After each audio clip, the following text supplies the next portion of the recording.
नमस्कार दोस्तों, बालकांड दोहा नंबर 133। कवन सो काज कठिन जग माही, जो नहीं होई तात तुम पाई। रहे तहाँ दुई रुद्रगण, ते जानहि सब भेउ। विप्र वेश देखत फिरहि, परम कौतुकी तेउ। वहाँ दो शिव जी के गढ़ भी थे, वे सब भी जानते थे और ब्राह्मण का वेश बनाकर सारी लीला देखते फिरते थे। वे भी बड़े मौजी थे।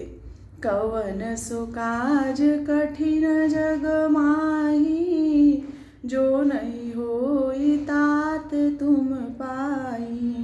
जय समाज बैठे मुनि जाई, हृदय रूप अहमिति अधिकाई।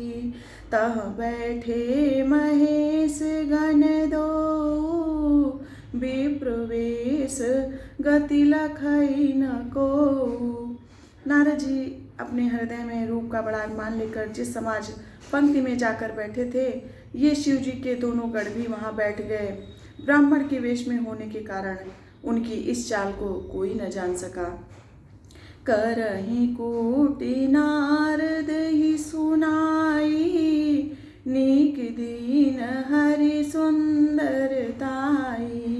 रिझहि राज कुंवरि छवि देखी, इनहि बरी हरि जानि बिसेखी। वे नारद जी को सुना सुनाकर व्यंग वचन कहते थे। भगवान ने इनको अच्छी सुंदरता दी है, इनकी शोभा देखकर राजकुमारी रीझ ही जाएंगी और हरि वानर जानकर इन्हीं को खास तौर से वरेंगी। मुनि मोह मन हाथ पराए, हसहि शंभु गण अति सचुपाए। यद्यपि सुनहि मुनि अटपटी बानी, समुझ न परई भूत त्रिभ्रम सानी। नारद मुनि को मोह हो रहा था क्योंकि उनका मन दूसरे के हाथ माया के वश में था। शिव जी के गढ़ बहुत प्रसन्न होकर हंस रहे थे। यद्यपि मुनि उनकी अटपटी बातें सुन रहे थे, पर बुद्धि ब्रह्म में सनी हुई होने के कारण वे बातें उनकी समझ में नहीं आती थी। उनकी बातों को वे अपनी प्रशंसा समझ रहे थे। काहू न लखा सो चरित विशेषा, सो स्वरूप नृप कन्या देखा।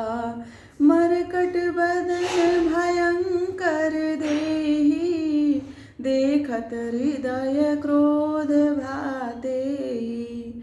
इस विशेष चरित को और किसी ने नहीं जाना, केवल राजकन्या ने नारद जी का वह रूप देखा। उनका बंदर का सा मुंह और भयंकर शरीर देखते ही कन्या के हृदय में क्रोध उत्पन्न हो गया। कवन सो काज कठिन जग माही, जो नहीं होई तात तुम पाई। यहाँ पर दोहा नंबर 133 अपनी चौपाइयों के साथ संपन्न होता है और अगले दोहे नंबर 134 में मैं आपके सामने प्रस्तुत होंगी। तब तक के लिए आप सभी को जय श्री सीताराम, जय हनुमान।